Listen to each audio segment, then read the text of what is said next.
and I'm part of it now. Whitey Bulger is untouchable. The cops seem powerless. This guy would put a bullet in your head without any remorse at all. For 20 years, Whitey Bulger is secretly protected by rogue FBI agents. If the law enforcers are the law breakers, then the whole system fails. In a barrage of bullets and blood, James Whitey Bulger's Irish mob weaves a web of corruption, double cross, and murder that rocks Boston to its core.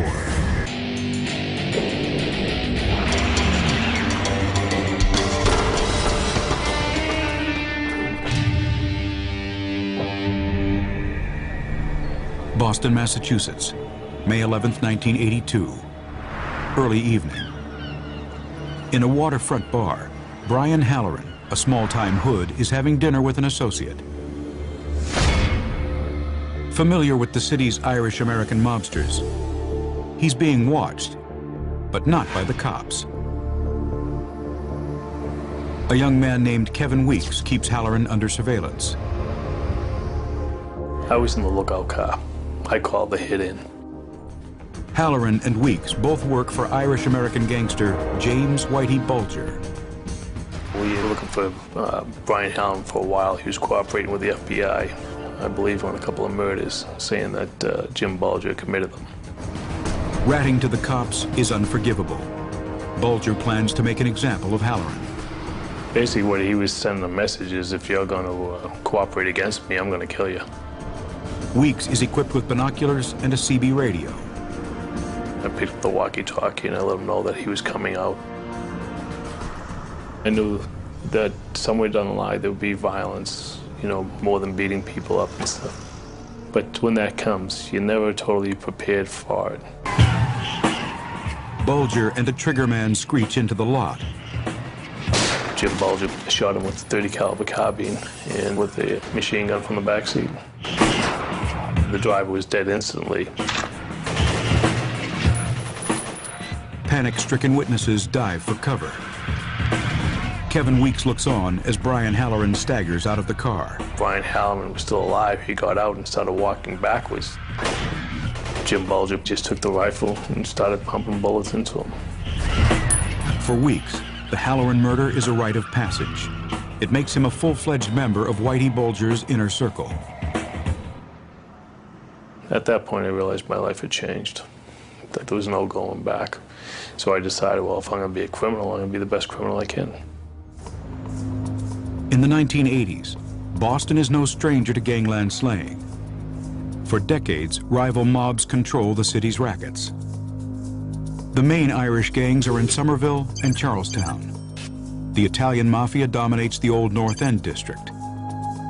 But Whitey Bulger gets his start in the lowest reaches of the city's underworld, far to the south. South Boston, an area locally known as Southie, is a cramped grid dominated by 3 Depression-era housing projects. 40% of Boston's population is of Irish heritage. The city was the first in America to hold an annual St. Patrick's Day parade. In Southie, Boston's Irish Catholic heart beats strong. South Boston was predominantly an Irish ghetto, and it was just a very insular area.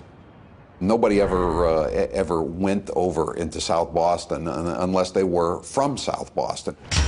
Southie is a poor neighborhood, but some managed to prosper. During the 1960s, Bulger's brother Billy is an ambitious local Democrat. By the 80s, he's the state Senate president with political links that reach as far as Washington, D.C. Yet Billy still lives in South Boston, staying close to his roots and close to his criminal brother. The Bulger brothers live in a world where people aspire to a simple code. Look after your own, stand up for yourself. Disputes are settled by the fist. Men are expected to fight. It wasn't a matter of the fact that you had to win every fight, but you did have to show up. In this tough environment, Whitey Bulger stands out as tougher than most. He served a 7-year stretch in Alcatraz for armed robbery. But he's a big fish in a small pond. During the 60s, the Southie area is barely on the radar of the Mafia and the main Irish gangs in Somerville and Charlestown. In the North End, the Mafia dominates the city's organized crime. From here, Mafia underboss Jerry Angiulo and his consigliere Larry Zanino take a cut from the scams run by other gangs. Crime in Southie is small time. But even here, gangsters still have to pay a street tax to the Mafia. Competing street gangs run nickel and dime gaming and protection rackets. Whitey Bulger is an enforcer and debt collector for one of them. But Bulger's gang has rivals. Seen here in a rare and battered old photograph, a cocky young group of robbers, among them, Pat Nee. We were thieves. We like to steal and we like to party. And we might make enough money on one score to last 2 or 3 months. But while we were out partying, we'd always be looking for the next one.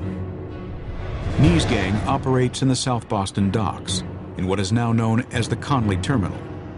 One of their specialties is raiding parked trucks full of the daily catch. A lot of money in doing fish and crab meat. A lot of money in items that are sold every day. Goods that are consumed every day. That's what you would like to steal. One night in July 1969, Nee's men are celebrating a successful heist when a drunken brawl breaks out with some of Bulger's gang members.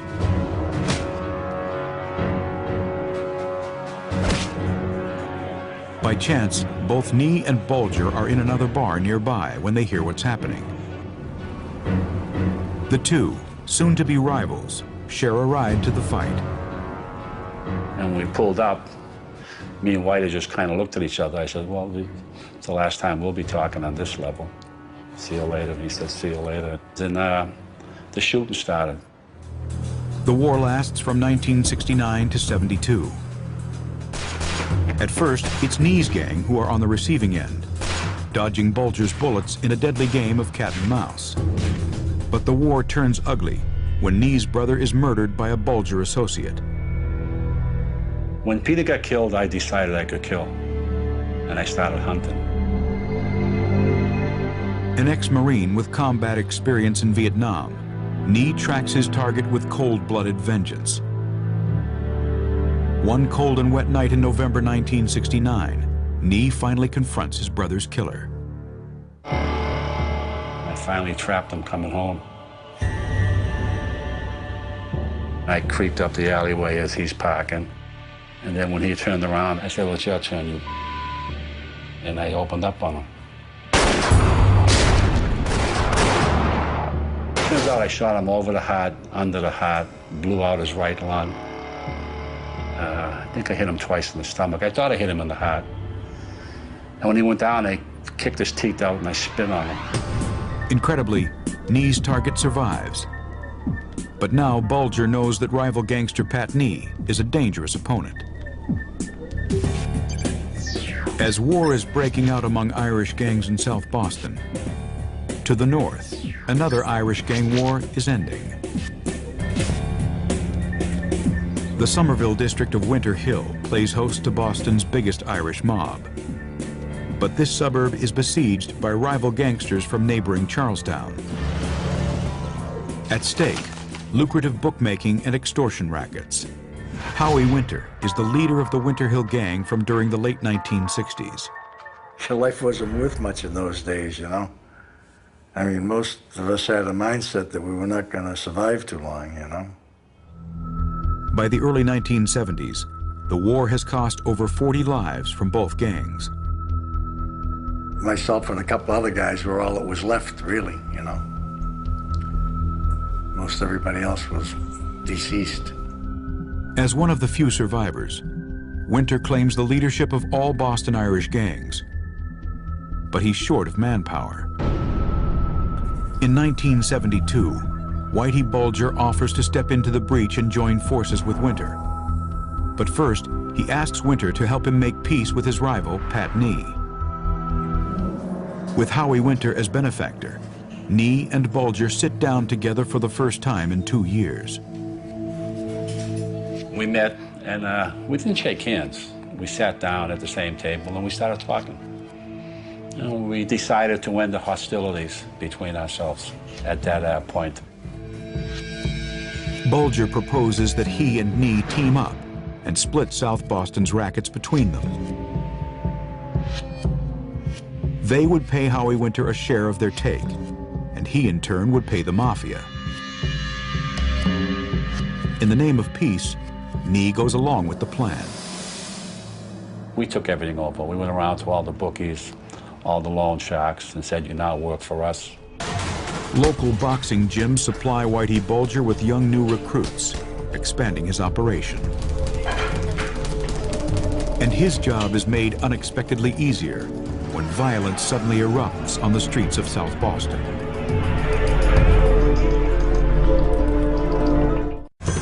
Boston, the mid-1970s.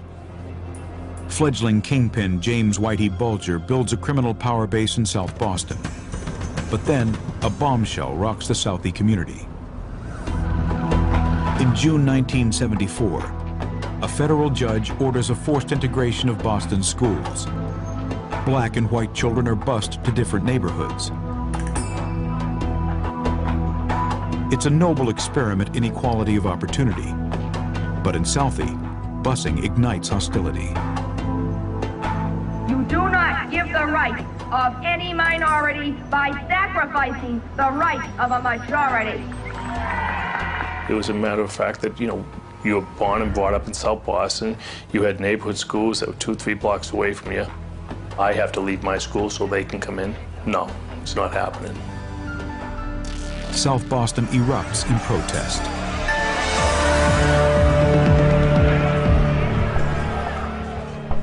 For some, busing is a turning point into a life of crime. Kevin Weeks graduates from South Boston High just as busing begins.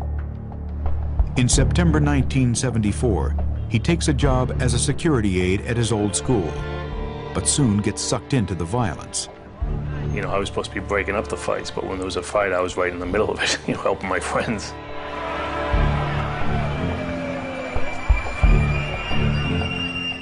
Weeks stands by his friends and ends up in court, charged with assault.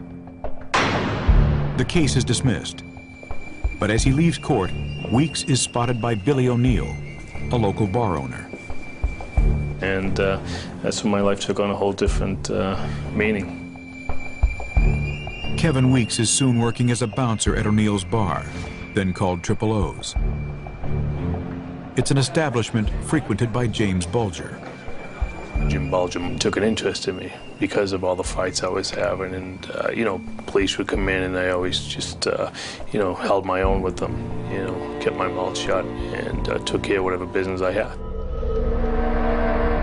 During the mid-70s, Bulger begins using Weeks as extra muscle in his shakedowns. Together, they ruthlessly extort money from local bookmakers, all on behalf of Howie Winter, Boston's biggest Irish mobster. There was a bookmaker almost in every bar room in those days. And they'd book the horses during the daytime, and they'd take the numbers. And then in the nighttime, they'd take the dogs, One shakedown tactic is to create a problem, then offer a solution. Creating a problem is very easy to do. If someone owned a bar or something, you'd have people go in and smash up the bar. You go to people and afterwards and tell them, listen, so-and-so was trying to kill you. They offered us $100,000 to kill you. But if you want, you can pay us and they won't bother you anymore. And they always paid. So we would create the problem and solve the problem. And there really was no problem. The problem was us. Bulger and Weeks work at night and out of sight. Their victims are usually members of the criminal fraternity. By helping Bulger prey on local criminals, Weeks rapidly accumulates a sizable fortune. It's like a bucket. You put it out in the rain, and eventually all those little drops